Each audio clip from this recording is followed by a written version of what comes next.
Hello students, good morning. You are connected with RK Swaj for Mathematics 10 plus 2. Today's chapter is probability. जिसको हम discuss करने जा रहे हैं वो प्रोबेबिलिटी चैप्टर है।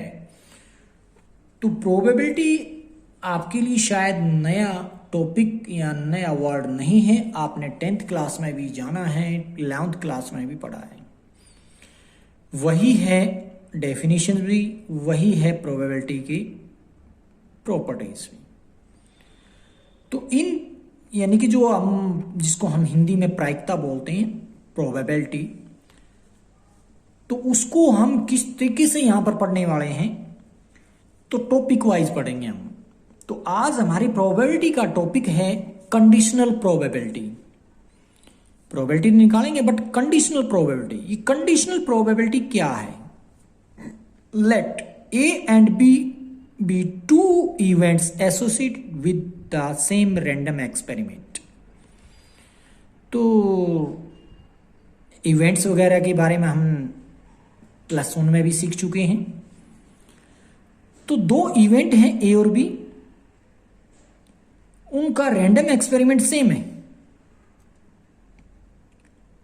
Then the probability of occurrence of the event A when the event B has already occurred. Occurred means होना। क्या कहने का मतलब है? A इवेंट की प्रोबेबिलिटी होना जबकि B इवेंट पहले से हो चुकी है, that is called the conditional probability of a given of A given that B has occurred. A की प्रोबेबिलिटी कंडीशनल प्रोबेबिलिटी कहलाएगी जबकि बी इवेंट पहले से हो चुकी है। It is denoted by probability of A given B. इसको upon नहीं बोलना है, ए गिवन बी बोलना है। इसके लिए फार्मूला बनेगा probability of A intersection B divided by probability of B. इसी तरीके से हम बी गिवन ए भी लिख सकते हैं। Probability of B given A is equal to probability of A intersection B upon probability of A, where probability of A not equal to 0। यहां पर अगर बात करें तो बी की प्रोबेबिलिटी भी 0 नहीं होनी चाहिए, क्योंकि समथिंग अपॉन 0 नॉट डिफाइन जो हो जाता है, इसलिए। तो क्या थी कंडीशनल प्रोबेबिलिटी? दो इवेंट हैं, मान लीजिए ए और बी हैं। ए की प्रोबेबिलिटी निकालने जा रहे हैं जबकि बी इवेंट पहले से हो चुकी है, तो वो कंडीशनल प्रोबेबिलिटी बोली जाएगी। इसी चीज को समझने के लिए हम कुछ एग्जांपल लेते हैं। If E and F are two event such that probability of E is equal to 0.6, probability of F is equal to 0.3, probability of E intersection F 0.2, find the probability of E given F and F given E. तो जो दिया गया हमने वो लिखा, और उसके बाद जो पूछा था उसने probability of E given F बताइए। तो सबसे पहले हम इसका फार्मूला लिखना चाहेंगे, probability of E intersection F divided by probability of F. जो गिवन होता है वो नीचे आता है, ये ध्यान रखना है। तो इसमें गिवन था एफ, एफ की प्रोबेबिलिटी नीचे डाल दी हमने, बस probability of E intersection F की वैल्यू रखी, वहां से उठाकर 0.2, प्रोबेबिलिटी ऑफ की वैल्यू रखी मैंने 0.3, कुल मिलाकर 2/3 आंसर आ रहा है। अगर probability of F given E निकालना है तो probability of E intersection F divided by probability of E, that is equal to 0.2 upon 0.6, इसको आप कह सकते हो 1/3, ये आंसर है। नेक्स्ट है, if E and F are two event such that probability of E is equal to 0.40, probability of F is 0.35 and probability of E union F is equal to 0.55, find the probability of E given F and probability of F given E. क्या ये F given ई है?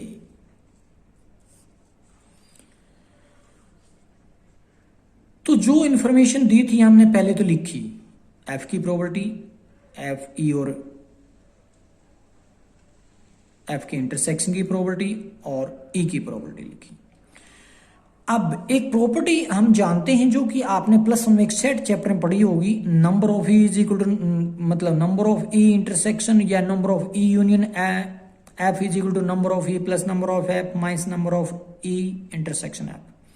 Union यहां से intersection बदल जाएगा, ये इधर आ जाएगा, ये इधर आ जाएगा, इंटरसेक्शन की भी बना सकते हैं प्रॉपर्टी। वहीं से मैंने नंबर की जगह मैंने P लगा दिया है, यानी कि वही फार्मूला है। तो probability of E union F is equal to probability of E plus probability of F minus probability of E intersection F होता है। ये प्रॉपर्टीज है। इस प्रॉपर्टी के अकॉर्डिंग सबसे पहले मेरे को यूनियन के बारे में प्रॉपर्टी का पता है, डाल दी हमने वैल्यू। E की प्रॉपर्टी का पता है, F की प्रॉपर्टी का पता है, तो यहां से इंटरसेक्शन का पता लगा लेंगे। तो 0.55 में से इन दोनों को सम में से माइनस कर दूंगा तो मिलेगा मेरे को क्या, 0.20। That is the value of E intersection F की प्रॉपर्टी। अब E और F के इंटरसेक्शन की प्रॉपर्टी निकलने के बाद इस फार्मूले में शायद आपको दिक्कत नहीं आएगी रखने में वैल्यू, क्योंकि E गिवन F की प्रॉपर्टी क्या होती है, E intersection F divided by intersection F, sorry property F। तो इंटरसेक्शन की वैल्यू अभी निकाली प्रॉपर्टी के लिए 0.20 हो जाएगी, और F की प्रॉपर्टी उसने खुद दे रखी 0.35, तो इसको जैसे ही कैंसिल आउट करेंगे यानी कि शॉर्ट आउट में 4/7 आ जाएगा। Probability of F given E क्या होता है, probability of E intersection F divided by probability of E। तो वैल्यू रखी 2.0 अपॉन में 0.40, जो कि वैल्यू 1/2 आ रही है। नेक्स्ट क्या है, a pair of fair die is thrown. एक फेयर डाई का पेयर को थ्रो किया जा रहा है, फेंका जा रहा है। Find the probability that the sum is 10 or greater. हमने किसकी प्रोबेबिलिटी निकालनी है, उन जो पेयर यानी कि 2 डाइस जो फेंकी थी आपने, उन ऊपर आने वाले नंबर का सम या तो 10 हो या 10 से ज्यादा, उसकी प्रोबेबिलिटी निकालनी है। इफ का मतलब गिवन है ये, इसका मतलब if 5 appears on the first die, क्या गिवन है कि 5 जो है फर्स्ट डाई पे अपीयर होता है, ये गिवन है। तो आप यहां 2 बातें पहले से कंफर्म करनी होंगी कि इवेंट ए क्या है, बी क्या है, और ए गिवन बी निकालना है या बी गिवन ए निकालना है। तो कंडीशन प्रॉपर्टी के अकॉर्डिंग सबसे पहले आप ए और बी इवेंट किसको बोलोगे, ये चीज जानना बहुत जरूरी है। ठीक है जी, तो उसके लिए हम काम करते हैं। यहां पे सबसे पहले हम 2 डाइस को फेंक रहे हैं, तो टोटल सैंपल पॉइंट हमें मिलेंगे 36, क्योंकि पहली पे 6 दूसरे पे 6, कुल मिलाकर 36 मिलते हैं, मिनटों में करते हैं। तो इसको आप सैंपल स्पेस के जो नंबर्स हैं उसको S फॉर सैंपल स्पेस, तो n number of S is equal to 36 आ चुका है। अब बारी है ए और बी इवेंट को लेट करना। तो let A be the event of getting 5 on first die, जो कि गिवन है। गिवन वाले को मैं ए कह रहा हूं, ध्यान रखना है। पहली डाइस पे 5 आना उसको इवेंट बोल रहा है। And the B be the event of getting sum 10 or greater, B event उसको बोल रहा हूं जिसमें सम या तो 10 आएगा उससे ग्रेटर आएगा। ठीक है जी, क्लियर है। ए और बी इवेंट कौन कौन सी हैं, उसके बाद हमें लिख लेना है एज ए सेट में कौन कौन से एलिमेंट आएंगे, ए में कौन से आएंगे, बी में, और इंटरसेक्शन में क्या रहेगा। तो जैसे स्टेटमेंट में आप ध्यान दोगे, ए इवेंट में क्या आ रहा है, तो उसने कहा था फर्स्ट डाई पे 5 आना चाहिए, इतना ही बोला था। तो 5 1 5 2 5 3 5 4 5 5 5 6 यही आएंगे। सेकंड पे चाहे कुछ भी आए, शर्त ये थी कि फर्स्ट पे 5 आना चाहिए। ठीक है जी, 36 में से केवल 6 एलिमेंट मिले हैं मेरे को। इसको मैं लिख दूंगा साथ साथ नंबर ऑफ एलिमेंट ऑफ ए कह लो इज इक्वल टू 6। अब बी इवेंट क्या हम किसको लेट किया गया है, जिसका सम 10 हो या 10 से ग्रेटर हो, उसको मैंने कहा है बी इवेंट, वो सभी आएंगे। तो जो सैंपल स्पेस में जितने भी पॉइंट होंगे उन सभी पॉइंट की तरफ आपने ध्यान देना है, सभी एलिमेंट्स में ध्यान देना है, जिनका सम 10 या 10 से ग्रेटर हो उनको यहां पे बी के अंदर लिखना है।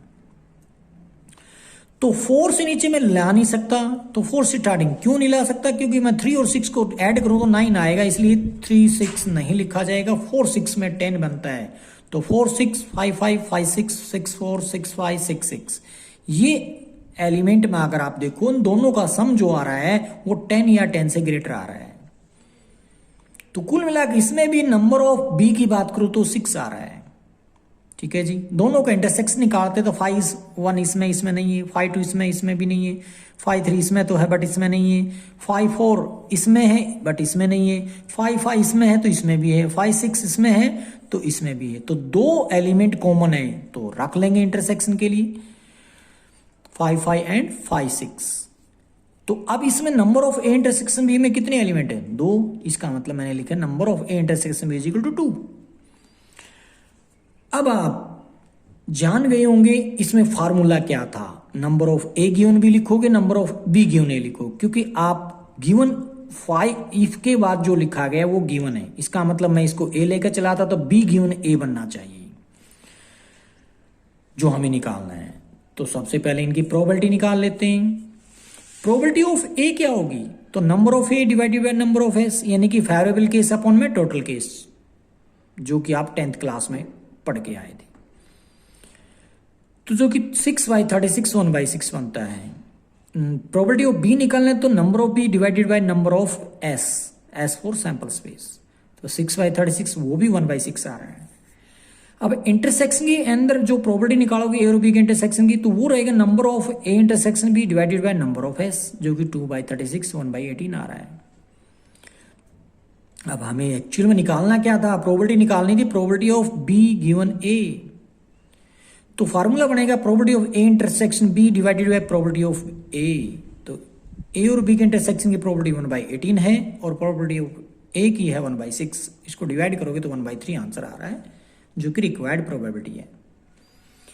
नेक्स्ट है, in a school there are 1000 students out of which 430 are girls. एक स्कूल है जिसमें विद्यार्थियों की संख्या 1000 है, 1000,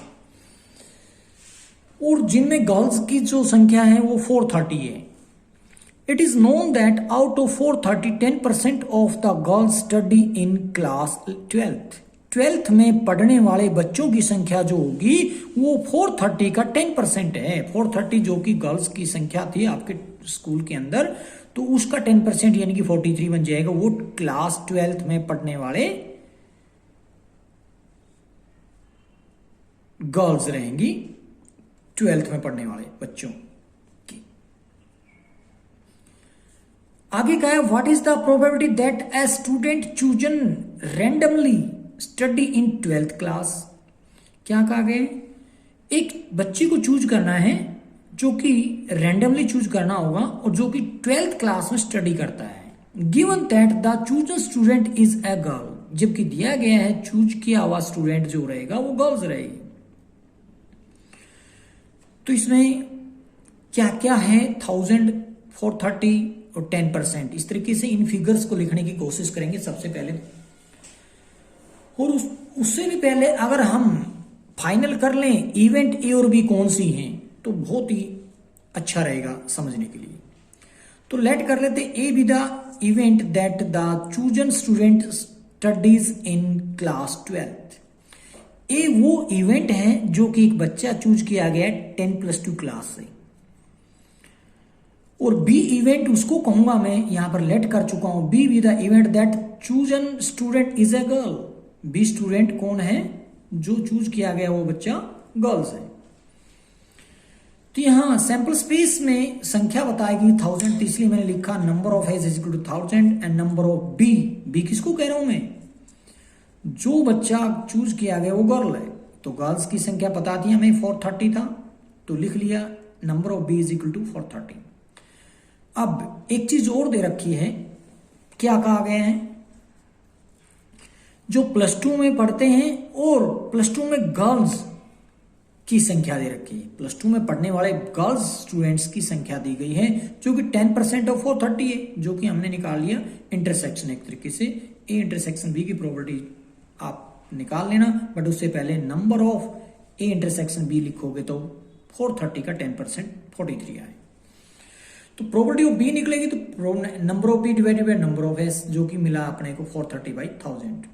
कैलकुलेट मत करना क्योंकि आगे 1000 से 1000 कैंसिल हो जाएगा। And probability of A intersection B is equal to number of A intersection B divided by number of S, तो 43/1000। हमें निकालना क्या था? Probability of A given B. तो probability of A intersection B divided by probability of B is equal to 43/1000 upon में 430/1000। 1000 से 1000 cancel होगा तो 43/430, तो 1/10, 1/10 को 0.1 लिख सकते हो। Next, a fair coin is tossed. क्या कहा है, एक फेयर क्वाइन को टॉस किया गया। ये फेयर क्वाइन कौन सा होता है, जो बेस्ड नहीं होता। बेस्ड होने का मतलब जिसमें कोई खोट नहीं होता, सब ठीक ठाक है, ना कहीं से मुड़ा हुआ है ना कहीं से प्रिंट मिटा हुआ है। तो एक क्वाइन को टॉस किया गया है जो कि फेयर है। If the coin show head it is toast again, क्योंकि जब आप क्वाइन को टॉस करोगे तो दो ही बातें हो सकती है, या तो हेड आएगा टेल आएगा। तो कहता है हेड आएगा तो आपको दोबारा से क्वाइन को टॉस करना है, बट टेल आएगा तो क्या होगा, कहता है बट इट शो टेल, अगर वो टेल आता है then a die is thrown, अगर टेल आता है तो आप डाई को थ्रो करोगे। Find the conditional probability of the event, क्या इवेंट है, the die shows a number greater than 4, die पे 4 से बड़ा नंबर आना चाहिए, इसकी आपने प्रोबेबिलिटी निकालनी है। गिवन दैट, एक दूसरी इवेंट गिवन है, क्या है, there is at least one tail. तो दो इवेंट है, वैसे तो क्लियर है, एक को ए बोल दो दूसरी को बी बोल दो। तो हम यहां पर सबसे पहले सैंपल स्पेस की बात करते हैं। तो क्या हुआ है, एक क्वाइन को टॉस कर रहे हैं, टॉस करने के बाद दो ऑप्शन बनेंगे, हेड और टेल। हेड के साथ क्या होता है, टेल के साथ क्या होता है। हेड के साथ तो क्वाइन टॉस किया जाएगा, तो हेड के साथ हेड आ सकता है, हेड के साथ टेल आ सकता है। जब टेल आता है तो टेल के साथ डाई थ्रो करने का मतलब tail 1, tail 2, tail 3, tail 4, tail 5, tail 6, क्योंकि डाइस में 6 नंबर ही होते हैं। तो ये सैंपल स्पेस की सैंपल पॉइंट मिल गए अपने को, जो कि 8 हैं। ठीक है जी। The probability of event H, अगर हम साथ साथ प्रोबेबिलिटी के बारे में एक बार डिस्कस कर लें, हेड और हेड आने की प्रोबेबिलिटी जब निकालें, इस इवेंट की प्रोबेबिलिटी अगर हम निकालें तो 1/2 इंटू 1/2 यानी कि 1/4 हो जाएगा। अगर आप टेल 1 की प्रोबेबिलिटी निकालेंगे, टेल 2 या टेल 3, टेल 4, टेल 5 या टेल 6, इन सब की बराबर आएगी, बट क्या आएगी वो आप देखोगे तो probability of the event tail 1, tail 2, tail 2 up to tail 6 are 1/2 into 1/6। क्यों, इसमें क्यों चेंज आ रहा है, क्योंकि आप अगर मैं एग्जांपल इसका लूं टेल 1 का, तो टेल की निकालोगे तो 1/2 आएगा, 1 की निकालोगे तो 1/6 आएगा, क्योंकि 1 कहां से आ रहा है, डाइस से आ रहा है। डाइस में टोटल 6 होते हैं सैंपल पॉइंट, इसलिए 1/6। तो दोनों की मल्टीप्लाई करने के बाद यानी कि टेल 1, टेल 2, टेल 3 इन सभी की प्रोबेबिलिटी सेम रहेगी, जो कि 1/12 की इक्वल रहेगी। लेट, अब लेट करने जा रहे हैं, इवेंट ए किसको कहेंगे, बी किसको कहेंगे।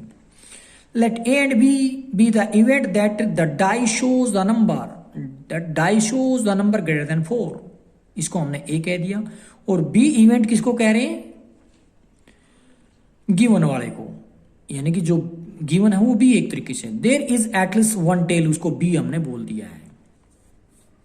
तो ए इवेंट्स में कौन कौन से एलिमेंट आएंगे, T5, T6। क्यों, क्योंकि उन्होंने कहा है डाई शो ए नंबर ग्रेटर देन 4, 4 से बड़े नंबर कौन से होते हैं, 5 और 6, यानी कि 5 और 6 एक डाइस में आते हैं। तो टेल 5, टेल 6 दो एलिमेंट आ रहे हैं।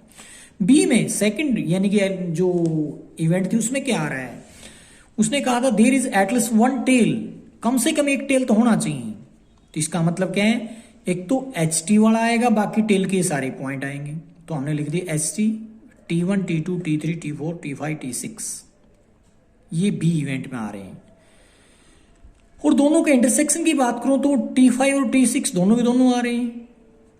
ठीक है जी। अब इनकी प्रोबेबिलिटी निकालने की तैयारी करते हैं। प्रोबेबिलिटी ऑफ बी, कितने एलिमेंट, 2, इनको अलग अलग से निकालने की कोशिश करना है। इसकी प्रोबेबिलिटी निकालोगे प्लस इसकी प्रोबेबिलिटी निकालोगे। क्यों, क्योंकि प्रोबेबिलिटी ऑफ बी, सॉरी ये नहीं है, प्रोबेबिलिटी बी तो यहां पे है।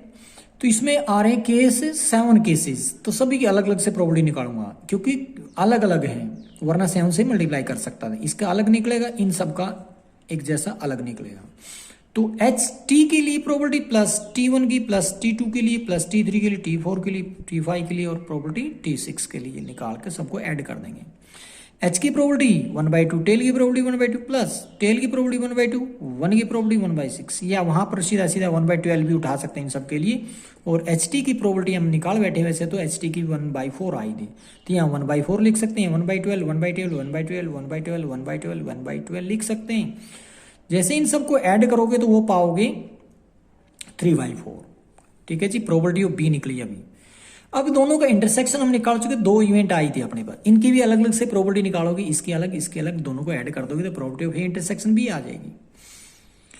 तो वही हमने ऐड करने में 1/12 प्लस 1/12, क्योंकि T5, T6, T4, T3, T2, T1 सबकी वैल्यू 1/12 12 थी प्रोबेबिलिटी के लिए, तो हमने दोनों को ऐड किया तो 1/6 आ रहा है। अब हमें निकालना क्या है, ए गिवन बी क्यों निकालना, बी गिवन ए क्यों निकालना, क्योंकि गिवन है अपने को there is at least one tail जिसको मैं बी लेट कर चुका हूं, तो इसके अकॉर्डिंग तो ए गिवन बी निकलेगा, तो इंटरसेक्शन ऊपर नीचे बी की प्रोबेबिलिटी 1/6 अपॉन 3/4 का रिजल्ट आ रहा है 2/9, यही आंसर है। आज के लिए होमवर्क है solve the sum based on the condition probability. जितने भी आपको सम मिले इसके सबको सोल्व करना है, जैसे कि हम यहां पर कुछ लेकर चल रहे हैं। As if probability of A is 6/11, probability B 5/11 and probability of A union is equal to 7/11. Find the probability A intersection B, उसके बाद probability of A union B and probability of B union. A die is rolled if a outcome is an even number. What is the probability that it is a prime number? क्या कहा गया, एक die को roll किया जाता है, एक die को रोल करते हैं तो सैंपल पॉइंट 6 आते हैं, तो कहते हैं outcome is an even number. क्या आ रहा है, if the outcome is an even number, मतलब इफ के बाद शुरू हो रहा था, दैट इज गिवन।